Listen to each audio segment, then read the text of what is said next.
Hello and welcome back to the railway. Hope everyone is keeping well. And for those of you that have been checking out the previous videos, it's very much appreciated. I hope you've enjoyed the trains running. I always try to have something interesting running on the layout and have the trains running at their best and at prototypical speeds. Today, something a little different. We'll look at ballasting and weathering the track. And along the way, I'll cut in with some clips of the trains running, break the video up a little bit and make it a bit more interesting to look at.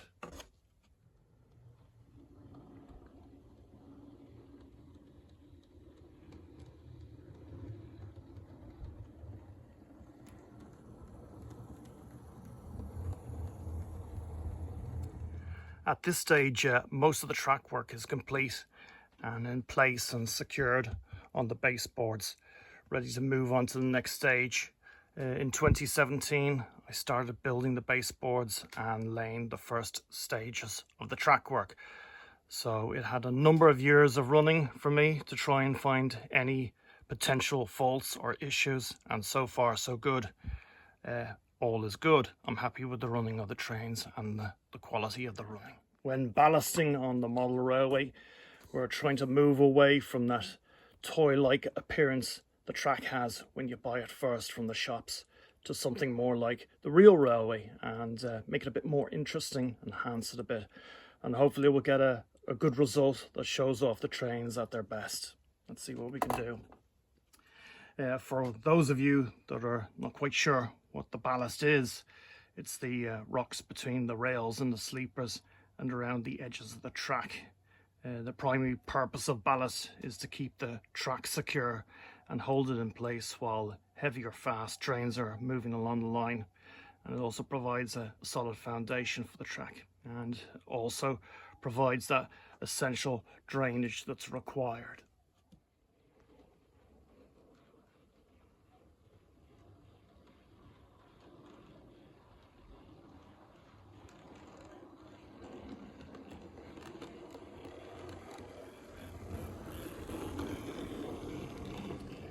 So any of you out there thinking about getting into the hobby or starting a layout, this might seem like a bit of a daunting task to take on, taking your brand new track and pouring stones and glue all over it.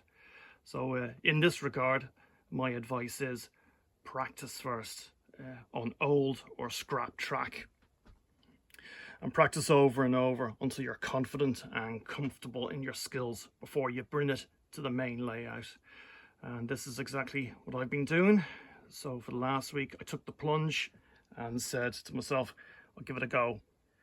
Never done anything like this before, so it's a new experience for me and another aspect of the hobby to be explored. This video, it'll be a bit more of a how I did it video rather than a tutorial video, because at the moment I'm still shooting videos with my iPhone.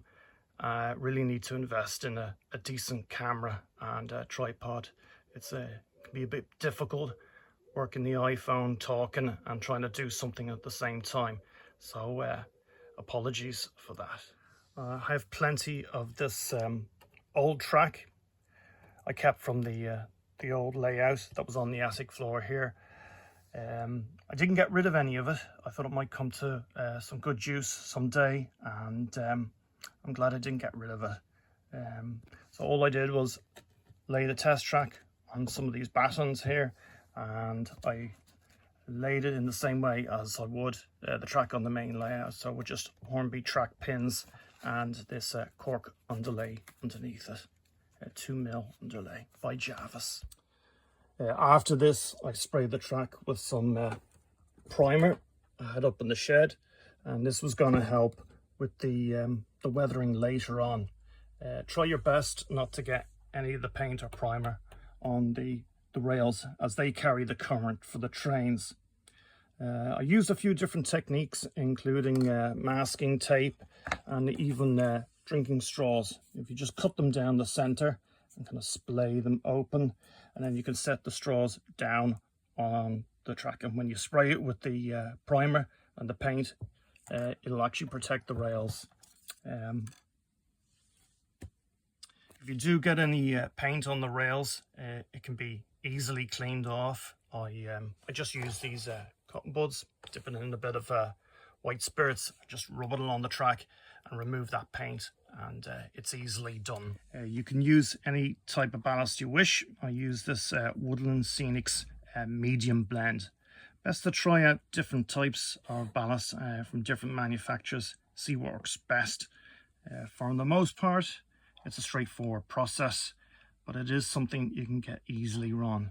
So take your time when applying the ballast material, and don't be in a rush. It's best to just use a little bit of the ballast at a time and build it up, and then place it where it needs to be, in between the sleepers here. Try and keep the ballast away from the sides of the rails and the tops of the sleepers. I use this soft brush to move the ballast around and manipulate it where it needs to go. It's actually the perfect fit for the track here. It's only when you're happy with the end result and it looks right that you can start thinking about securing it in place with a glue mixture. I applied the ballast to the track using this tablespoon, just working down the line as I go, and gently tapping the spoon so you dispense the ballast into the center of the line.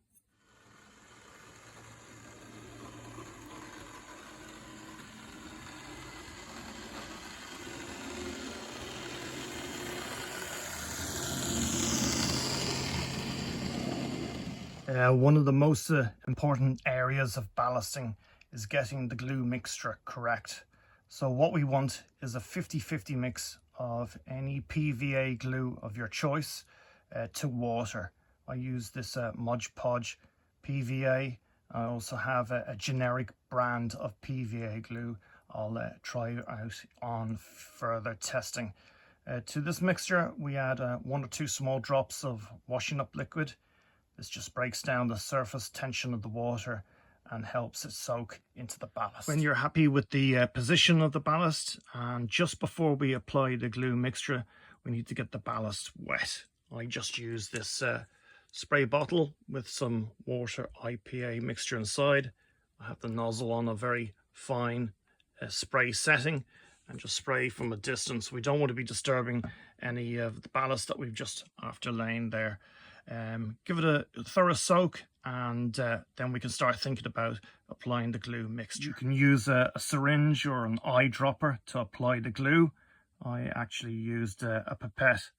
I found I could apply the glue gradually and at a steady flow rate without disturbing the ballast.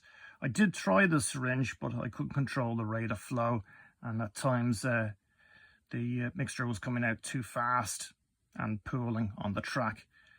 As you apply the glue mixture, you'll see it soak into the ballast, and this is helped by the wet ballast and the drop of washing up liquid we used earlier on.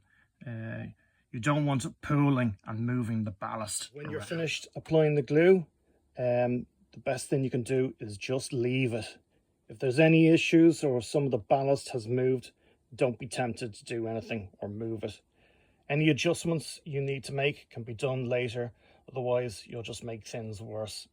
It could take anything from 24 to 48 hours for the glue to go off completely and harden the ballast, so just leave it.